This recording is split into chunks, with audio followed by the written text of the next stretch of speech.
tech is not my main point. It's an opener, as you said, you know.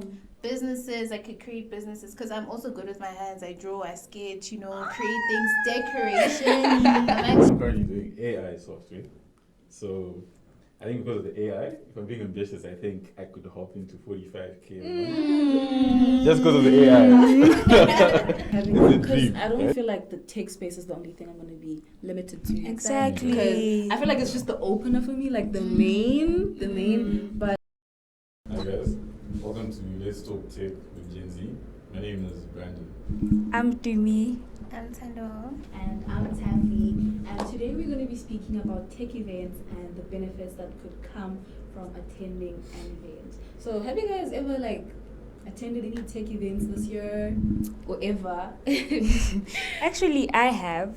I attended an event, AWS Summit. I did August, and it was so nice. Really? Yeah, I learned a lot and I had fun. I met new people. Networking and as well. Those LinkedIn connections that I got that day, you know, so it was very nice. And I recently went to the IT Ndaba events, and it was also nice. And, you know, the things we learned there, even though I was a student going there, I learned a lot, and I saw professionals, and I honestly couldn't wait to see myself at their level, you know. So and the thing is, you never know if you're literally speaking to your future employee. Exactly. That employer, actually, not employee. Your future employer. You'll never know because you're meeting so many people, professionals, CEOs, founders, literally all of that. And you guys, have you attended any events? I actually haven't. I'm not gonna lie. I have not even one. But it seems interesting the way you're explaining, you know. It's it's an experience. But take me through it. What actually happens? What's the deal? Okay, so for me, I started attending tech events last year, but I don't want to count it because it wasn't really my department of IT. It was people that were doing networking stuff, the IT networking. I don't know if you know it. It's just a totally different department. But as for this year, I attended Meta, I attended AWS, and also the IT in Daba, and it was a blast. It was a blast. My favorite one so far has been the Meta because as someone who's doing content creation, I've learned so much about numbers and how to always make sure your digital presence is very important. Yourself, on social media, you are literally your own portfolio. Your LinkedIn is your own portfolio, the way you present yourself. If you're not on the web, you're literally dying out because as someone who's getting into tech, you really need to put yourself out there. So I've learned so much, and I've actually made so many friends. I have a friend named Kat, if you're watching this. But yeah, I have so many friends now, but not close friends, but more of networking friends. We want to collab on projects, want to collab on so many things. I feel that's very beneficial. And one last thing, because of these tech events, I've also learned that your LinkedIn is very, very important. And ever since I started prioritizing my LinkedIn and updating my things there, I've actually gotten so many messages from people and actually one gig to make money, and I feel that was the highlight of my, what can I say, after learning something from somewhere and then You're actually applying it. Yeah, you're actually applying it in real life and you see your, what is this? You see whatever you've learned into action, existence. Yeah. So I feel that is something that is very, very big for me. And yeah, if you haven't attended any events, I don't know what you're doing with your life. I don't know what you're doing with your life. I'm gonna start attending, don't worry. No, I can't lie. Coming into this podcast session, I was embarrassed because I thought I was the only one I hadn't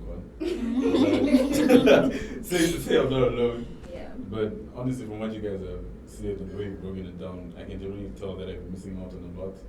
And I sure won't miss the next one. So yeah, please let me know. We're gonna plug you. Yeah. We're gonna plug you. Okay, so for our first icebreaker or loosening up session, we have a little game. We're gonna call this fact or cap. So basically, I'm gonna read like a couple of like sentences and then you have some of its facts. Cap. Okay. Rules are clear, right? Yeah. Rules are clear. Okay, so first one. The word hackathon comes from combining the word hack and marathon. Is that factual or fact or cap? And don't look at my Fact. laptop. Fact. Fact. Fact, Yeah. You think it's a fact? Facts. I think it's a fact. Okay, the answer is fact. Okay, the second one that we have is all hackathons are about cybersecurity and just hacking systems. Cap. Then what are they about? If cap. Wait, let me let him answer. Wait, what? Please repeat Okay, the answer. question is, all hackathons are about cybersecurity and hacking systems. Facts or cap? Facts. Why are you saying facts? Because it's a hackathon, it's about hacking. Usually you said you combine the words. Hack. Yeah. I don't know. Because marathon is for running, so I would assume that's the only thing. But I think you're still stuck on the first one, because with this one, Mm. I'm saying all hackathons are about hacking and cybersecurity. Sure, it's a hackathon, but is it only about hacking? That's the question. Hey, Yeah, like, is it only about cybersecurity? Yeah, that's like, the question. I don't think so. That's why I said cap. Why? Like, I don't think hackathons only, what can I say? Its focus is like cyber security. I feel like software engineers can take part in hackathons and yeah, so that's why So on and so usually, yeah. So you guys are all saying facts. Yeah. He's saying cap though. wait. He's so confused. No, you said all hackathons. Are about hacking or cybersecurity. No, these guys said cap. Yeah. Yeah, You you're guys saying think, cap. oh Yeah, yeah, you said I'm saying fact. Yeah. Okay, Yeah. so the answer is cap. Yeah, it's I cap. said cap, right? I said cap. So hackathons are not only about cybersecurity. Certain hackathons are about like, coding, maybe it's about UI, UX design, so on and so forth. Just depending which hackathon or tech event you've really applied to. Right? Okay, so the third and last one that we have here is for you. Okay. For you to be a pro hacker. Oh, no, sorry. For you to be a pro coder, you have to join a hackathon. Cap. Okay. It depends on what a pro coder is. Would define it. I feel like a pro coder in this instance would be someone who's really good at like programming and those nerds that we always see in the movies like working on laptops. So I feel like maybe that's what they mean. I mean, someone can go to university, become good, and get a job without having to go to a hackathon. So I think it's cap. I think there's other ways to work around it. Mm-hmm. It's not just hackathon, Jay. Yeah. There's more to it. Okay. Yeah. So the good thing for you guys that have not attended any tech events yet, Melsoft Academy is hosting their very own hackathon coming up like in November, and I hope you guys can join or register. Are you guys gonna register? Okay, guys, the next segment. We're not speaking about money, and we know that money makes the world go round. So make sure you guys pay attention, because I'm also getting a bit excited. I don't know if you guys can tell. So yeah, why don't you guys tell me what you guys are studying and how much you think you're going to be making? Start with you, then. Okay, so I'm currently studying software engineering, and I estimate my salary per month to be. I'm gonna be ambitious and say 30K per month. Okay. Yeah. Interesting with 30, yeah? Okay, so I'm studying data science. So as a data analyst, I think I would estimate earning like 30 to 40K. But that's ambitious, I know, because I've seen the stats. So I know entry-level jobs you earn like from 18 to 30K. Okay. Yeah, so am also studying software development. So I'm thinking I'm not gonna be too ambitious, maybe like 25 to 30. Okay. Yeah. Okay. What about you, Brandon? What about you? Okay, so I'm currently doing AI software. So I think because of the AI, if I'm being ambitious, I think I could hop into 45K a month. Just because of the AI. It's a dream, right? Yeah. But with what I'm looking at here, with the numbers you guys have given me, I can say that I think all of you were a bit ambitious. Damn. Yeah, So we're making like half. 30K is probably if you're combining what you're studying now and finance. So if you're in the fintech, then you could be looking at anywhere from 35 to 40K. Ooh. Okay. So you might have to somewhat do an MBA after this if you want to get that 30K a month. But for most of us, if I'm being completely honest, I would say expect anywhere from 15 to maybe 25K. As entry. Yeah, I think that's a fair amount. It makes sense. Yeah, it does. Because It you just does. got straight out of the boat. Exactly. Like, Yeah. Exactly. So for any people that are That's a looking lot for still. jobs, yeah. Yeah, it is a lot. Especially for we're still young guys. well, that's if you don't have kids. Don't have a kid, a dog, or a cat. Ish. Yeah. Yeah, because if you're alone, you cannot compare to someone who literally has a whole family. Exactly. Because imagine the same salary, the same 10K that I'm earning here. Now has to go. 10K. Exactly. Yo. Yeah, that's a so lot. okay. And guys, this is just some advice. If you just got a job and just started making that 15 to 20K, you need to understand that this is the best time for you to start saving and using your money wisely. Why? Because you're still used to that lifestyle that you had of being broke. So once you step into a new lifestyle, it's going to be hard for you to tone down. Like, the thing about money is it's easy to accelerate, but it's very difficult to decelerate. Exactly. So start saving Facts. from that moment in time. Especially for us young people, we think that okay, no, I'm gonna get a car after this. I'm Yeah. gonna buy clothes, you know. Exactly. Just invest in that money, guys. Save that money. Just be open-minded about it. But can you like give us tips? Like, because personally, I feel like I'm like grinding. I'm kind of like making a little bit here, and yeah, you see, like what he said, it's so hard to decelerate. Exactly. I've been looking at my money, just like, what did I spend my money on? Like, what's going on? And when I was broke, I'm just like, so how did I navigate all of these things? Because now I have more money, but I'm still like, down there. Like, can you give us like some advice, like tips? Especially you too, because you all seem like financial literacy. They know. No, I think like basically like what I said, just don't hop into a fancy lifestyle yet. Because you need to understand your mind is still used to living like a student. So continue living like a student. At least for the next 1 or 2 years. So that you're at least 1 to 2 years behind with regards to updating your lifestyle. So while this, it may look like you're behind today, but I promise you in 10, 15 years time, when you now have saved up enough money to buy a house in cash, and your friends are still living in debt, at that point they're gonna wish that they did the same What thing you did. Exactly. And also another thing, don't compare yourself to people. Never do that. Because you don't know their actual situation. Exactly. Yeah, I needed to hear that. Not that I compare myself, but the whole the discipline of saving your money and temptations. Because when I have money, KFC every day. Every day I think about McDonald's. Like all of a sudden, like I just want to spend money on all of these things. And I feel like that's a very, very good point that you brought up.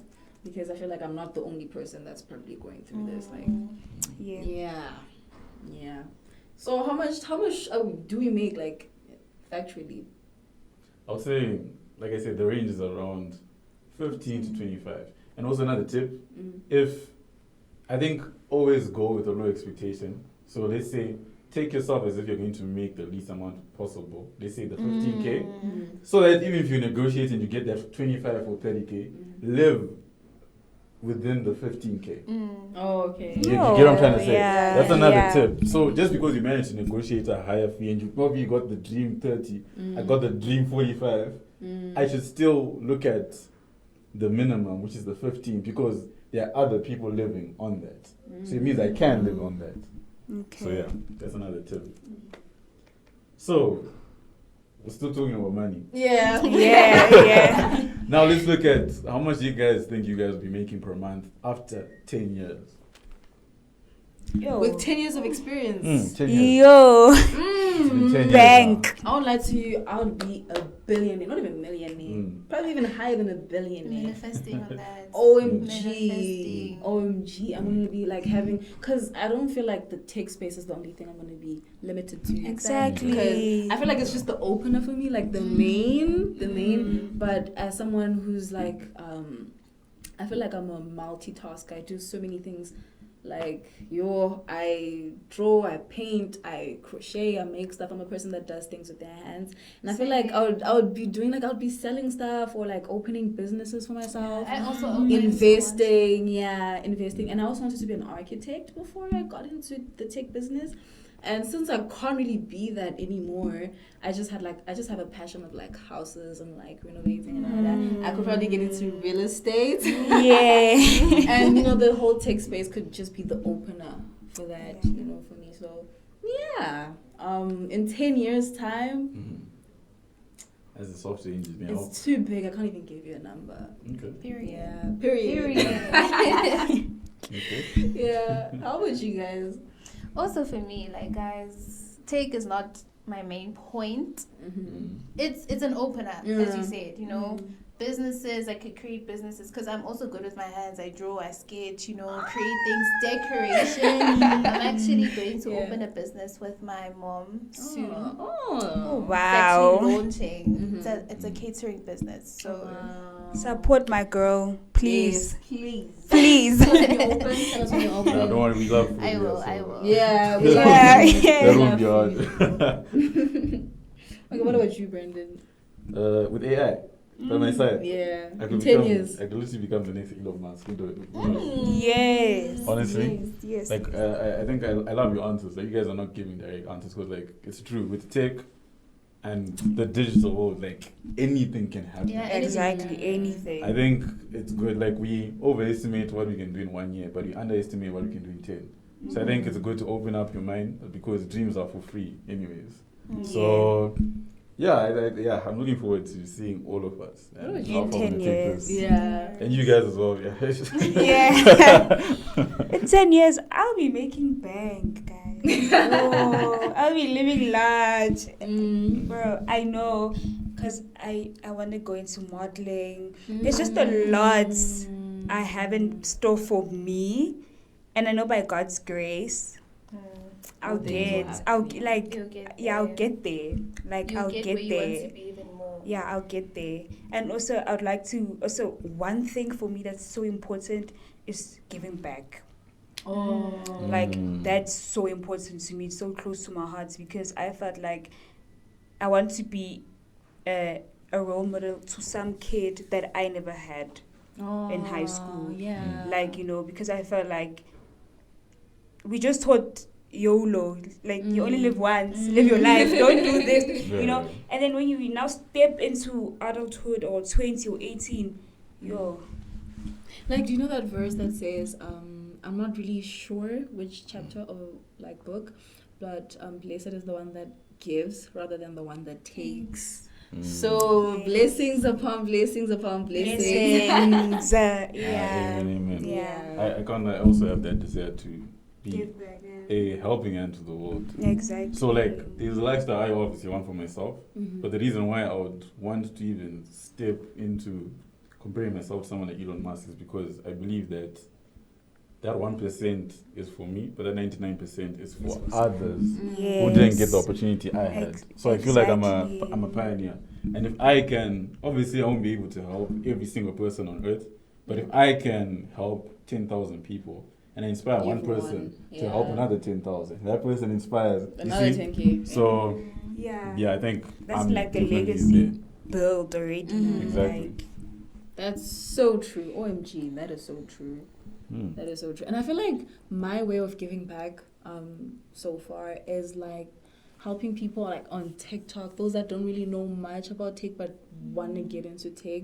So like, you know, I've recently been getting like messages of people just saying, oh, thanks for like helping out for like plugs for this event, and like maybe tips on creating like this project, or you know, all of that. And honestly, the first time I got my first message, I was so like, I felt I'm like, this is actually really nice. I would like want to continue with this like for the rest of my life. It feels very encouraging and to know that someone is learning something from you. So I was like, okay, now this is actually something I would definitely want to continue, you know, going forward.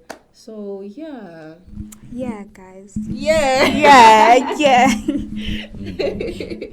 Now you learn, then you earn. So so sharing knowledge is definitely power. So it's amazing that you're doing that, you know, through your platform. Yeah. And it's nice to have people appreciate you for, you know, the things that the skills, especially the skills that you build on yourself, like behind closed doors. You see, when no one's watching, those skills that you build up, it's very hard for you to have that confidence. But when someone acknowledges you from nowhere, like you post and you try to do this, and like, oh, that actually worked. Yeah. It starts building up your confidence as well as a person. Yeah. So, yeah, that's nice. Seeing that we live in South Africa and we are all technicians, based on the provinces, like in South Africa, where do you guys think earns the most? Like Gauteng, then we have Cape Town, we have Durban. It's the mother city. It's Cape I Town. feel like it's obvious. Like it's so obvious. Actually, that's the reason why like I'm trying to dip. Like, I don't know, I'm not trying to stay in Joburg forever. Yo, same. I've been in Joburg for my whole life. Whole life. That's crazy. Whole life. So yes, Cape Town is the dream and is the goal. Yeah. Facts. Nah, I agree. I was in Cape Town for 4 years. Watch him flex on us, guys. Watch him flex. I mean, so yeah, I was in Cape Town for 4 years, and yeah, I didn't want to go back. I've been here for 1 year and a half. And why did you come here? I came here for school and here and this. But I would definitely say Cape Town is one of my dream locations. Like, I'm tired of just going out and seeing concrete in the road. Like, bro, I want to see the beach, bro. Like, come on. I've been telling people I'm usually an island girl. Like, I deserve to to feel the sun, to feel the water, the sand every weekend. No, Well, not Town. that I'm an out and about type of person, but weekend. But I heard that like the cost of living that like, It's that side crazy. is crazy. But at some point, it used to be Johannesburg that Really? took the charts. Yeah, I see. because Johannesburg is considered the gold mining. What is it? Oh, gold Sandton. city or whatever. Oh, yeah, Sandton. The city of gold or something like that. Okay. Because that's where all the billionaires are apparently. In a way. But yeah. Literally every headquarters, most of the headquarters are like in Johannesburg. That's why it's just an industry place, like cities and stuff. So yeah. So guys, I have a question. Okay, let's say we're all starting up, maybe in 2 years or in a year. We're going to work now. You a software engineer, you a AI software engineer, I'm a data analyst, she's a software engineer. Like, would you advise moving to Cape Town, like just like that? Or you should wait a bit, as like Brendan said, and maybe live the life you've been living first and then move? Or do you think, like, what do you all think about like that transition? I love that question because I think I'm going to contradict myself a bit. It's because I love Cape Town. Okay. But here's my 2 cents on the question. Should you move to Cape Town as soon as you get that job? As someone who's passionate about going to Cape Town, like I said, I think it all ties to like your future goals in life. I'll give you an example for me. I would love to go to Cape Town because one of the business ventures I'd love to get into now is, you know, freights and, you know, the transport like through the sea and stuff. So I feel like if I'm there, I'm closer to the source and the port. Okay. So that thing where it's like, okay, am I willing to sacrifice an extra 5,000 rand of expenses because I know what I'm going to try and go build? Yes. So in that sense, if you're going to do something that adds value to your life, especially over the span of your life, then go for it. But if it's just for the luxury and Instagram, Now just wait maybe 1 to 2 years. Yeah. So that's the answer I have. Okay. So basically, it's all about, it's either you wanna save up, have money, or live a soft life. Is that what you're saying in a way? No, it's not necessary to live a soft life, because if your expenses are increasing, then that life is not soft, because you're constantly stressing. So that's not a soft life. What I'm saying is, are your goals aligned with that destination? You see? So if I'm going to Cape Town, not just for the destination and sacrificing that 5,000 rand, but to build a network, right, and to build a business, then go for it. Understandable. Yeah. I feel like you also need to be mentally prepared. Yeah. Like if you're not mentally prepared for the expenses and the amount of money that you're going to spend in Cape Town, it's not worth it for now. I'm just saying, build a foundation first, get mentally there, and then once you're there, you're there. Yeah. And that's the goal. That's the ultimate goal. Okay, guys, so this is the last question, rather. Yeah. So I'm not going to necessarily speak about money directly, because there are figures here. I think you guys have heard enough about the money. But I think I have something interesting to say about this topic. What is your take on performance bonuses and benefits, like with regards to in the working environment? Bonuses. Bonuses like are let's the say best. you do something well and then they give you that bonus. Honestly, I feel like it's a very good thing, because it's a reward of your hard work and your extra efforts. And honestly, I would love to feel like, wow, I'm appreciated, like my hard works went like not for nothing, and I got like an extra 10K. So like now since I had like budgeted stuff, I know spending money is spending money wisely is a really good option, but I'm in my 20s. I'm trying to live my best life too. I'm kidding, but like in a sense whereby I feel like maybe I should just like reward myself, maybe buy myself just something little, take myself out, and just spend that bonus, not entirely, but obviously just my rewards. Yeah. Okay. Yeah, that's what I think. I'd like to second Taffy. Like, it's very, I think,